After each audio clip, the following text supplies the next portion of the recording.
Boa noite. Não faz muito tempo, os países da América do Sul viviam sob ditaduras militares. Restabelecido o jogo democrático e, para a surpresa de muitos, esses países, pouco a pouco, elegeram governadores de esquerda e de centro-esquerda. Brasil, Chile, Argentina, Paraguai, Uruguai, Venezuela, Bolívia, Equador. Esse novo cenário fez surgir a expressão bolivarianismo, que, se bem ou mal entendida, indica afinidades nacionalistas e anti-imperialistas. Mas como estão hoje esses países? O que aconteceu e acontece ainda aos seus governos e economias? O que vemos é um desmonte do bloco de centro-esquerda na América do Sul e na América Latina? Perguntas para os entrevistados de hoje do Opinião Pernambuco. Participam do nosso programa Paulo Henrique Martins, coordenador do Instituto de Estudos da América Latina da Universidade Federal de Pernambuco e coordenador do programa de pós-graduação em Sociologia, e também Marcos Guedes, professor do Departamento de Ciência Política e coordenador do Núcleo de Estudos Americanos da Universidade Federal de Pernambuco. Boa noite. Boa noite. Muito obrigada pela participação de vocês hoje aqui no Opinião Pernambuco. Boa noite. Eu falei em governos bolivarianos, falei em governos de esquerda, de centro-esquerda, mas nem todos esses governos que se elegeram com esse perfil de esquerda ou de centro-esquerda são considerados bolivarianos, ou são. E, nesse caso, quais são identificados dessa forma e aqueles que não são? Bom, Estela, primeiramente, boa noite aos ouvintes. Ouvintes, eu diria ouvintes? Telespectadores. O tema é muito interessante e eu acho que devemos começar primeiro a fazer uma reflexão mais ampla sobre o que é esquerda de fato. Porque para a gente chegar no bolivarianismo, o que é a esquerda na América Latina? Porque muitas vezes nós passamos a utilizar os termos sem refletirmos de fato o que é que estamos dizendo. Existe esquerda na América Latina? O que nós chamamos de esquerda é esquerda? Porque a palavra esquerda ela surgiu na Revolução Francesa, no embate do rei na Assembleia Constituinte, entre os representantes jacobinos, que queriam iluministas, né, com toda a ideia de formação de uma sociedade democrática, e o feudalismo, os senhores feudais. É assim que nasce. Quem estava à esquerda do rei eram os jacobinos, que queriam fazer a revolução e criar uma república democrática, e à direita, os senhores feudais. Então havia ali, naquele momento, entre esquerda e direita, havia um debate intelectual, político muito forte a partir do iluminismo. Bem, as palavras vão sendo gastas ao longo do tempo, inclusive na Europa. Hoje a direita e a esquerda na Europa também conheceu muitas inflexões. E como que se coloca direita e esquerda na América Latina? Ela não se coloca no surgimento das nossas repúblicas do mesmo modo que se colocou na Revolução Francesa. Na Revolução Francesa se colocava uma burguesia emergente, uma sociedade civil mobilizada que queria destruir os símbolos do antigo regime. Na América Latina, a ideia de esquerda e direita surge a partir da questão de formação de ruptura com o escravismo. Quem é a direita, no final das contas, é os senhores proprietários de escravos que não queriam um sistema político mais ampliado e mais participativo. Mas nesse caso, esse conceito não se aplicaria hoje? Quer dizer, não se identifica como governos de direita aqueles que são mais conservadores e mais reativos a mudanças no jogo social? Aí eu vou complementar. Então, a ideia da república, ela coloca uma outra discussão sobre direita e esquerda, que é aqueles que queriam uma república mais oligárquica, um sistema mais fechado, a participação de poucos, e aqueles que queriam uma república democrática, mais aberta, com a participação ampliada. Toda a tensão da organização da modernização da América Latina se passa entre esses dois modelos, de uma república oligárquica ou de uma república democrática. Todas as tensões, se nós analisarmos, por exemplo, os anos 20, a discussão do tenentismo, os anos atuais no Brasil, depois eu vou voltar no bolivarianismo, vamos observar que é uma luta por justiça social, uma luta por construção de direitos de cidadania. A luta do social é uma luta por conquista de direitos. Agora, isso gera uma tensão na construção do Estado. E aí há forças dentro do Estado, corporações dentro do Estado, que elas passam a se apresentar como defensoras da questão da justiça social, da construção dos direitos da cidadania, no caso do tenetismo, nos anos 20, e outros movimentos militares que se apresentaram na América Latina. No caso voltando para a questão dos Andes, da Venezuela, vamos pensar a Colômbia e esses países aí, de fato, há um movimento de esquerda democrática, de republicanismo democrático pela esquerda militar, que vai chegando ao poder, nessa tensão com os movimentos oligárquicos. Em outros países, como o Brasil, o movimento militar era mais à direita, mais de centro-direita. Então, digamos que aqueles setores mais à esquerda das Forças Armadas, em alguns momentos eles foram afastados. Então, o setor que passou a predominar foi mais de centro-direita. Então, não se apresentou o quadro do bolivarianismo, se apresentou mais um quadro do populismo, ou seja, os civis construindo a questão da República Democrática. No caso desses países andinos, foi os militares de esquerda tentando construir a República Democrática. Quer dizer, eu estou trazendo aqui para mostrar que a ideia de esquerda e direita ela tem conotações específicas na América Latina que não tem nada a ver com aquela esquerda utópica da Europa, que era uma esquerda mais voltada pela influência pelo marxismo, tudo isso. A esquerda que teve os movimentos subversivos, os movimentos de guerrilhas, dos partidos comunistas, mas sempre foi minoria. Nunca foi, de fato, uma esquerda predominante. A esquerda predominante foi aquela que luta por uma república democrática, ou seja, para a conquista de direitos. E essa tensão é fundamental hoje na crise do que estamos observando. Pegando aí esse quadro contemporâneo, uma reação muito grande em alguns países a esses governos que são identificados como governos de centro-esquerda ou de esquerda. Em que países a gente poderia considerar ou poderia identificá-los como bolivarianos e quais países não? Por exemplo, vamos pegar aí Bolívia, Venezuela, Equador, Brasil, Chile, Argentina, Uruguai. Como é que ficaria essa divisão? Olha, eu queria, para chegar ao ponto da sua pergunta, a gente tem que voltar para essa questão de esquerda. Não é?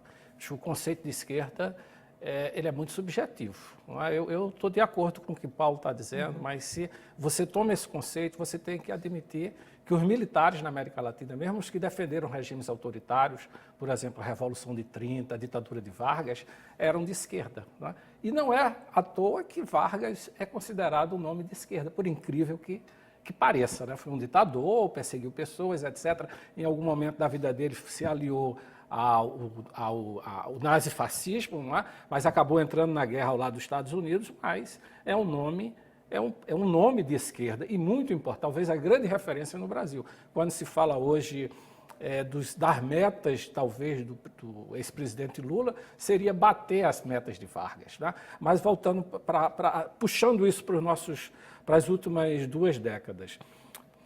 O conceito de esquerda é tão complicado porque a gente teria que botar Fernando Henrique Cardoso, que é um intelectual marxista tradicional e que chegou ao poder liderando um partido que se intitulava de social-democrata, e no governo de Fernando Henrique Cardoso muitas medidas, ou pelo menos algumas medidas sociais que foram ampliadas depois, foram iniciadas no governo dele.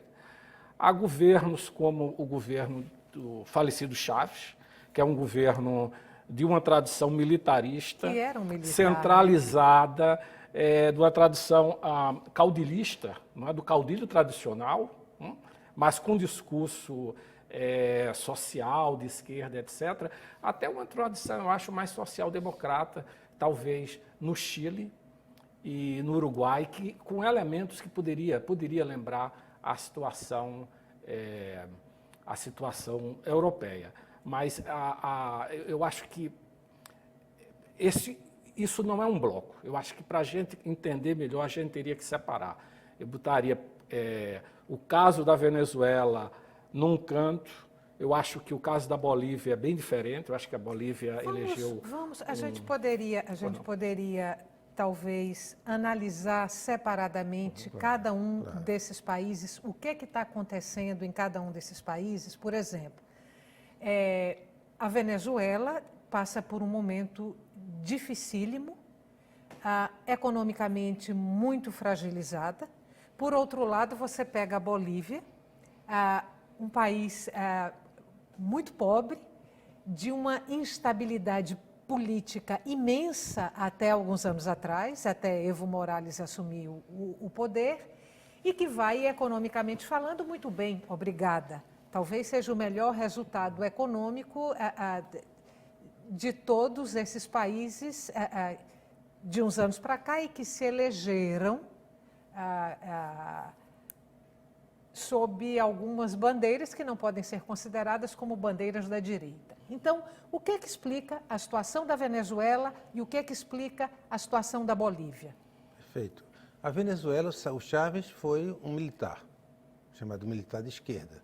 E ele tentou implementar várias políticas sociais, reformas sociais importantes no seu governo, com as resistências da direita oligárquica. Quando a gente fala de esquerda e direita, não é direita liberal, a gente está falando de uma direita liberal. Está falando de uma direita oligárquica, proprietária de terra, concentradora de rendas, antissocial, de certa medida. O Chávez conheceu um desgaste nesse embate com essa direita oligárquica, sobretudo quando se trata da questão da terra. A Bolívia é diferente. A Bolívia, mais de 50% da população da Bolívia são de indígenas. Né? A elite branca, oligárquica, ela está mais em Santa Cruz, na área da planície, mas as áreas da montanha, de La Paz e as outras cidades de Sucre, todos são de indígenas, Ayamara e Quechua. Então, a Bolívia foi um processo progressivo de mais de 50 anos, desde 1950, que houve uma revolução, reforma agrária, com o movimento indigenista. O movimento indigenista, que eram considerados camponeses pobres, se passaram a se organizar como indígenas, resgatando uma memória étnica, e eles passaram a se organizar junto do sindicalismo, e passaram a avançar e mudar todo o perfil político. Então, o que é interessante no processo boliviano atual é que o Evo Morales teve a inteligência, algo que o Brasil deveria pensar. Ao lado de uma Câmara, de uma Assembleia, de um parlamento conservador, oligárquico, ele criou uma Assembleia Constituinte, que foi reformando a Constituição ao lado que foi esvaziando essa Câmara, o Parlamento, a Câmara dos Deputados, sobretudo. Então, isso permitiu uma reforma da Constituição muito importante, de 2011, que levou, de fato, à implementação de novas políticas sociais, novas políticas públicas, que atendem justamente esse anseio de participação social das comunidades indígenas mais pobres. Então, isso é o caso, o Equador tem algo parecido com a Bolívia, mas menor porque a população indígena é menor. Então o Correa tem mais dificuldades, mas fez a mesma coisa, reforma de uma nova Constituição, ampliando a participação social. Nos dois casos houve um grande esforço de mobilização pelas bases da população, como na Venezuela também. Só que no caso boliviano foi mais fácil, porque a população indígena é muito mais consistente como dentro de uma lógica comunitária. No Equador é bem menor, e então está muito mais atribulado o processo equatoriano. Na Venezuela era bem menor, e aí o espírito comunitário, e aí foi muito mais fragmentado o processo. A Colômbia tem uma experiência comunitária mais forte do que na Venezuela, de tal modo que esse movimento de guerrilha foi enfrentado, inclusive, pelas próprias comunidades, que foram criando estratégias de inclusão, de reincorporação dos jovens que tinham partido, e está fortalecendo uma experiência democrática interessante. Chile já é outra coisa, Argentina já é outra coisa com o sindicalismo, Chile já com a democracia liberal, e o Uruguai vai um pouco com Mas o Chile. essa população indígena da Bolívia, que é maioria, ela já vinha sendo incluída socialmente antes de Evo Morales, ou é uma experiência que se consolida só no governo dele? Veja, apesar de não se formar um bloco, serem experiências distintas, você pode identificar características semelhantes. Uma delas é o desenvolvimento de políticas sociais para as populações excluídas. No caso da Bolívia, está claro. Não, eu acho que Evo Morales, ao contrário de Chávez, que tinha uma personalidade autoritária e conflitiva, Evo Morales, ele criou um partido e travou o caminho democrático. Recentemente acabou de perder um plebiscito, não é? Mas ele tem outros quadros no partido dele que poderão ser candidato e prosseguir a política. O plebiscito que permitiria que ele fosse eleito mais uma vez. Aí seria o quarto mandato. Eu acho que seria o quarto mandato, que mostra um pouco os pontos fracos do que talvez você chama de bolivarianismo. Não sou eu que chamo. Eu sei, mas quando você falou de bolivarianismo, não, quer dizer, a incapacidade de renovação de quadros. Veja o exemplo do PT.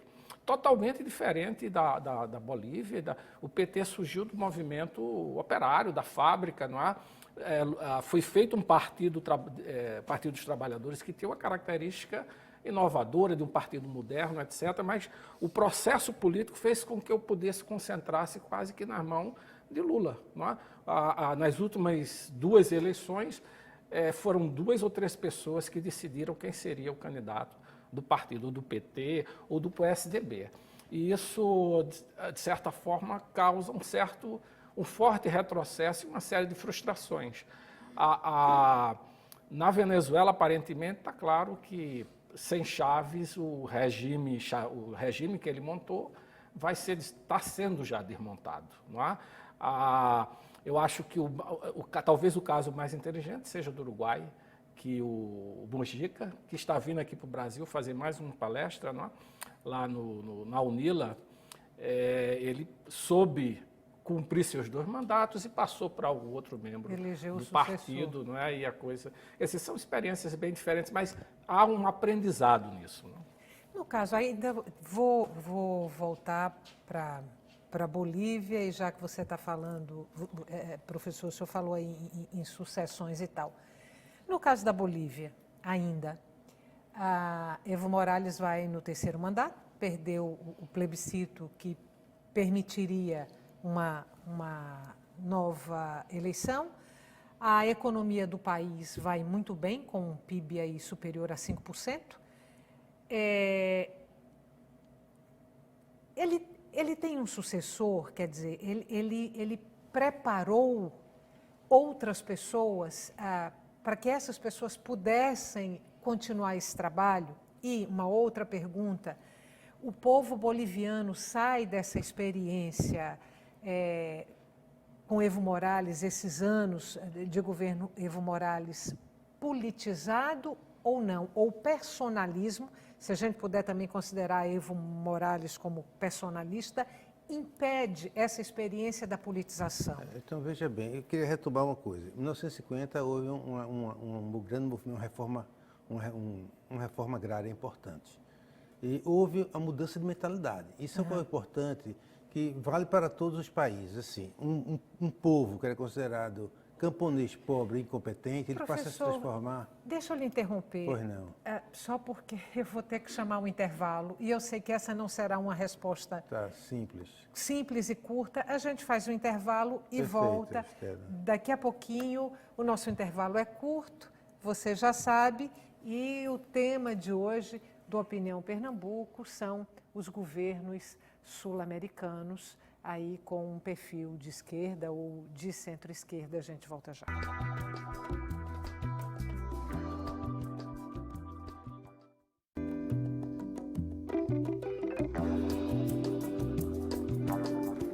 Estamos de volta. O Opinião Pernambuco está discutindo hoje os desdobramentos políticos e econômicos nos países sul-americanos que elegeram governos considerados de esquerda e de centro-esquerda.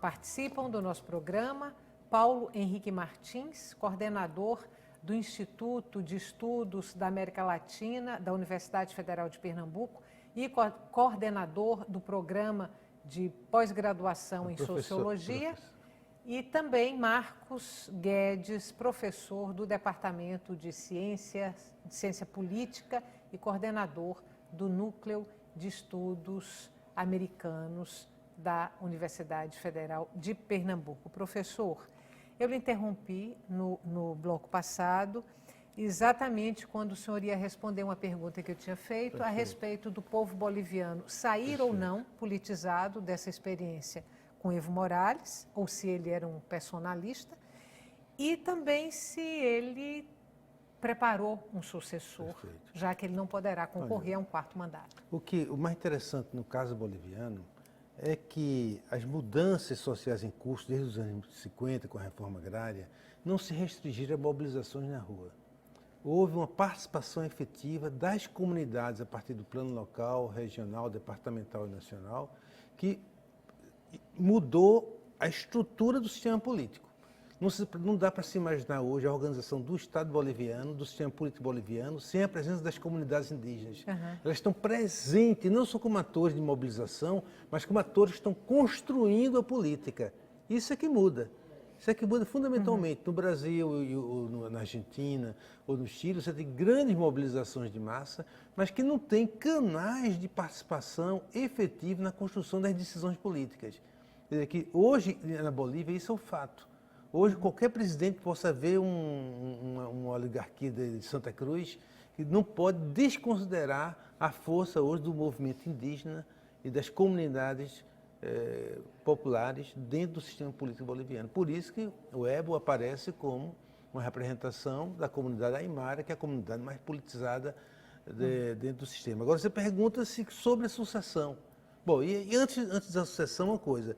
Esse aumento da participação levou a uma reorganização da ideia de direito social. Então, a palavra-chave hoje são direitos coletivos. Então, a nova Constituição tem os direitos coletivos como uma questão fundamental. Você pergunta ao boliviano, como eu perguntei lá em El Alto, o que é mais importante para você, para a sua cidadania? Ele diz que respeita a Constituição e os direitos coletivos. A nova Constituição de Direitos Coletivos. Isso é unânime, eles têm consciência que essa nova Constituição é um produto de uma participação intensiva, não só em termos de mobilização de rua, mas de tomada de decisão política. Muda a estrutura do poder, o que em outros países da América Latina não aconteceu. Um pouco menos, Equador tenta fazer um pouco, mas de fato a Bolívia conseguiu isso. Agora, com relação à sucessão do Morales, existem muitos movimentos intelectuais interessantes, aimaras hoje. Existem universidades indígenas muito interessantes. Eu tenho conhecido muitos bons intelectuais. Uma das coisas interessantes é que essa institucionalização da participação social e comunitária dentro do sistema estatal e político boliviano levou à formação de grandes intelectuais.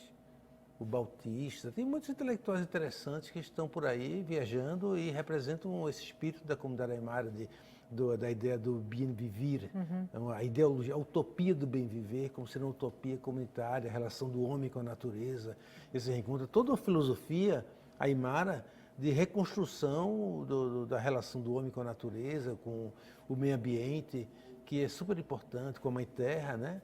Com a Mãe Terra, Pachamama. E agora, com relação ao governo em si, o Garcia Lineira, que é o vice-presidente, que não é aimara, etnicamente é um branco e é um intelectual muito importante, ele é muito polêmico, ele tem muitas resistências dentro da própria academia boliviana da universidade.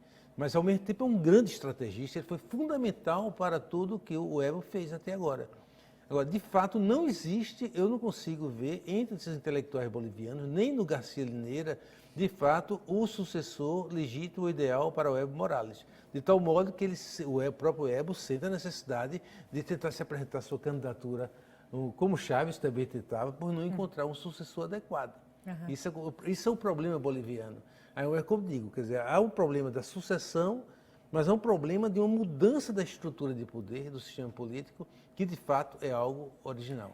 Considerando o que o professor Paulo Henrique falou, da politização da população boliviana, sobretudo aí hoje dessa comunidade indígena, da maneira como eles se organizaram, do respeito à Constituição, A Bolívia não é mais um país vulnerável às pressões, aos interesses internacionais? E eu pergunto isso porque não me lembro o ano, não sei se foi 2008, que teve uma tentativa de desestabilização do governo de Evo Morales. Eu acho que a Bolívia chegou quase à beira de uma guerra civil. Não é hoje um país vulnerável a essa pressão internacional? Olha, é difícil responder essa pergunta. O que eu posso dizer é que quando o Evo Morales assumiu, ele tomou iniciativas que garantissem uma maior independência do poder do Estado. Não é?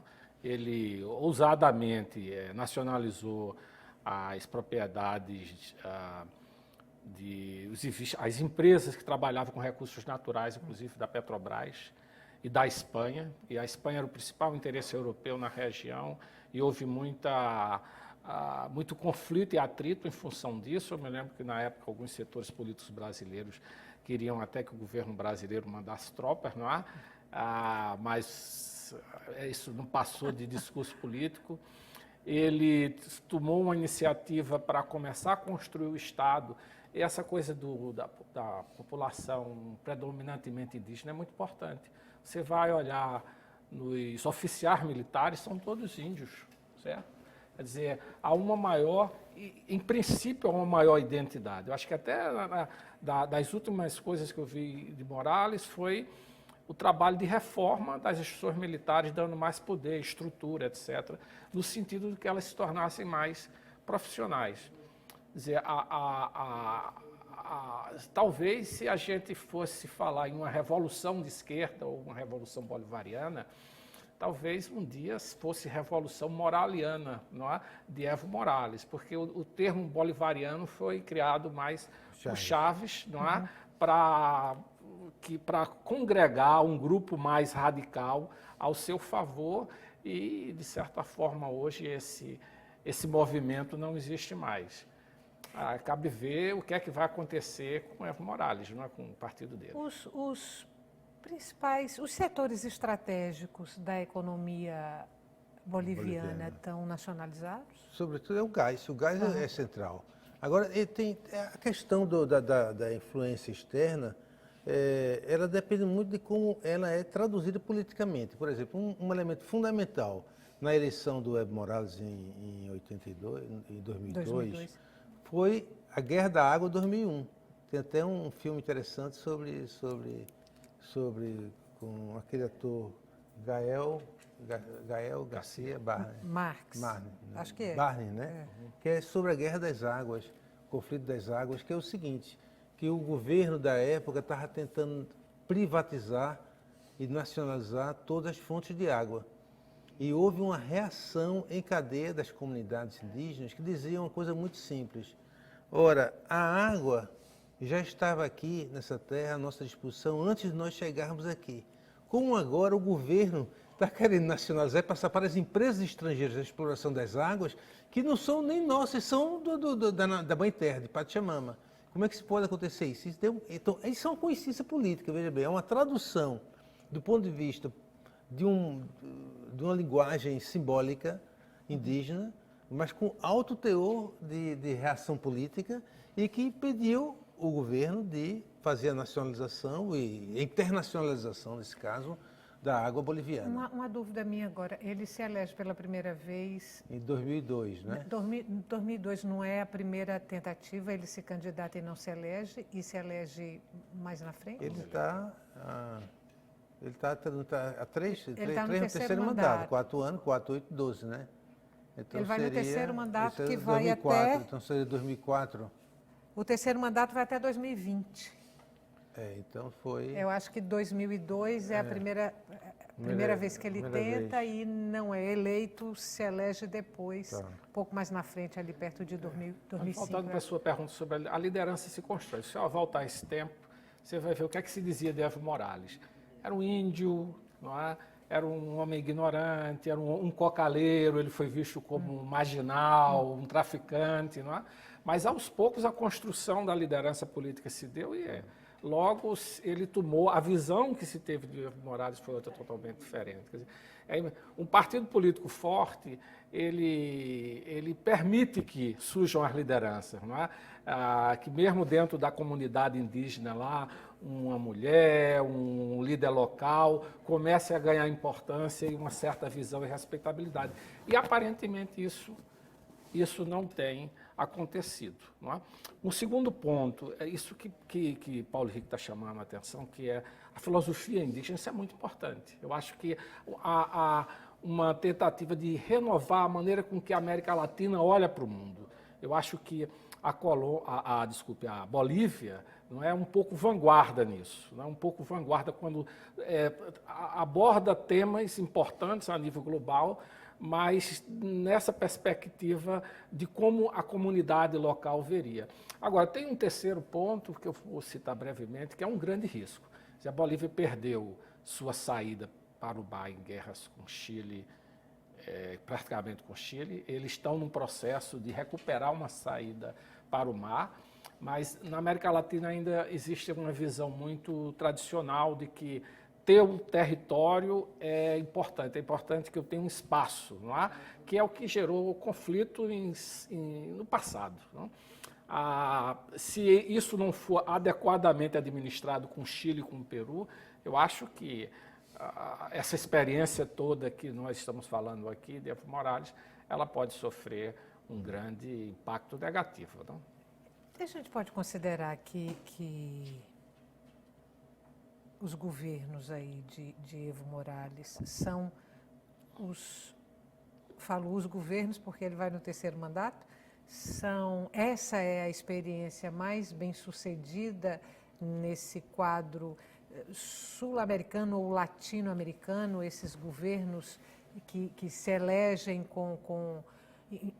defendendo a inclusão social, rompendo com oligarquias, enfim, a experiência mais bem-sucedida é a da Bolívia? Com certeza, porque eles conseguiram mudar o sistema político, conseguiram fazer uma nova constituinte, que aumenta a participação popular e assegurando essa nova figura jurídica chamada direitos coletivos. Os direitos privados, o modelo republicano tradicional são direitos privados e públicos, né? Sendo que os privados é mais importante que os públicos. Eles criaram a figura dos direitos coletivos. Os direitos coletivos são superiores aos direitos privados e públicos. De tal modo, quando houve a discussão sobre a questão do petróleo, do gás, da nacionalização da Petrobras, tudo isso, diziam, mas como é que pode um país pequeno que depende do petróleo, do fornecimento para o Brasil, a Argentina, como é que está querendo criar nacionalizar? Aí eles diziam, o gás é muito importante para nós, é a matéria-prima mais importante, mas o gás não é o fim, o gás é o meio. Uhum. O fim são os direitos coletivos. Uhum. É o bem-estar da população boliviana. Então, nós queremos controlar o gás para assegurar um modo de uso adequado para atender nossas finalidades coletivas. Então, veja, há uma mudança filosófica, há uma mudança política, há uma mudança jurídica da própria figura do que são os direitos, que no meu entender, inclusive, daquela coisa que eu falava inicialmente sobre esquerda e direita na América Latina, na verdade, é um embate entre uma república, os defensores de uma república oligárquica excludente e uma república democrática includente, eu diria que os bolivianos, com a figura dos direitos coletivos, conseguem fazer uma passagem para um projeto pós-republicano. Uhum. Pós-republicano que eu vejo como um modelo mais adequado para a América Latina, no sentido de minimizar essa força oligárquica neoliberal. É uma mistura entre conservadorismo oligárquico e neoliberalismo, superar e minimizar essa influência e ampliar o republicanismo democrático para um sentido pós-republicano, que trabalha com os direitos coletivos, porque só com a inclusão das maiorias marginalizadas é que você pode ter estabilidade política e democrática nesses países. Vamos fazer mais um intervalo, outra vez curtinho, e a gente volta daqui a pouco para continuar essa conversa.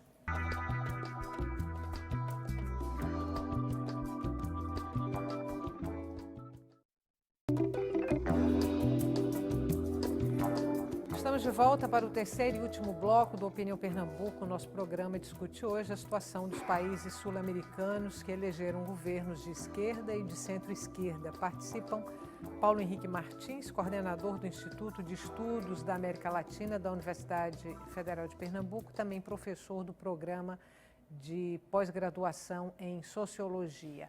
Marcos Guedes, professor do Departamento de Ciência Política e coordenador do Núcleo de Estudos Americanos da Universidade Federal de Pernambuco, é o nosso outro convidado.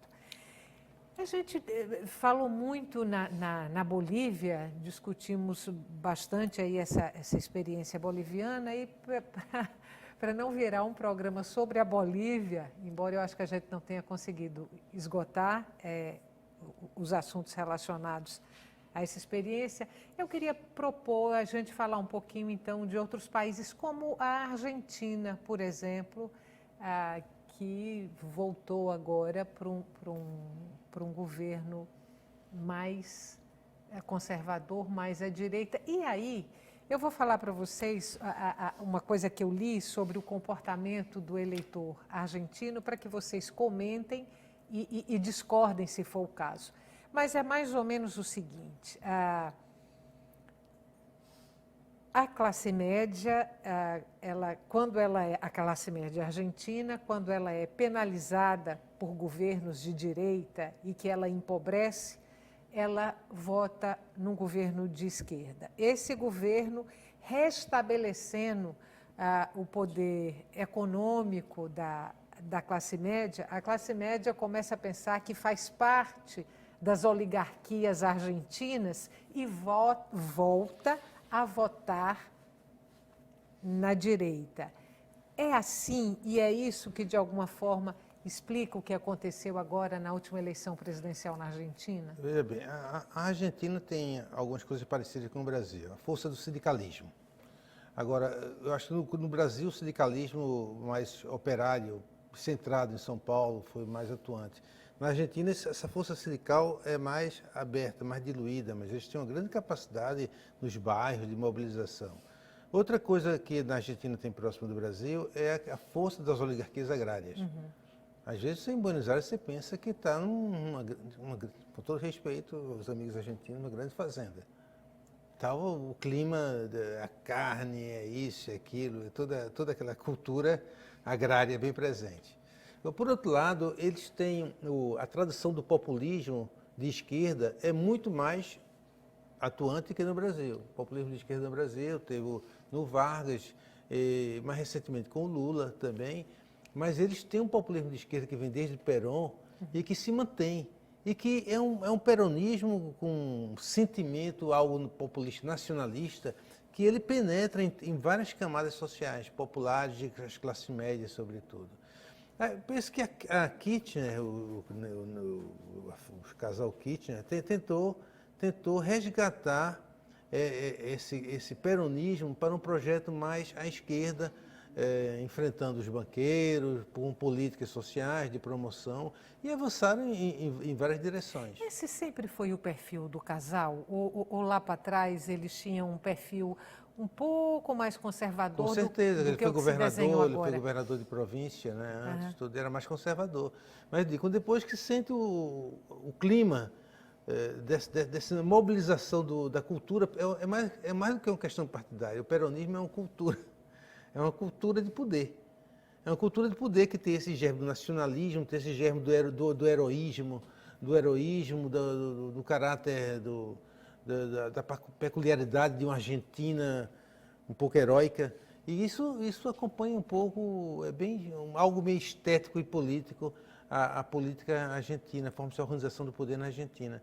E eu vejo então que o declínio do Kirchner é proporcional ao desencanto, de fato, dessa classe média com relação às políticas sociais em geral e a própria dificuldade do governo argentino de lidar com a questão do ajuste fiscal e da política fiscal, que também é algo que tem a ver com o Brasil atual. Uhum. A dificuldade de fazer um ajuste fiscal e de resolver o problema do endividamento do Estado para organizar as políticas públicas. A economia da Argentina com Cristina Kirchner vinha muito mal. Tanto é que ela perdeu a eleição.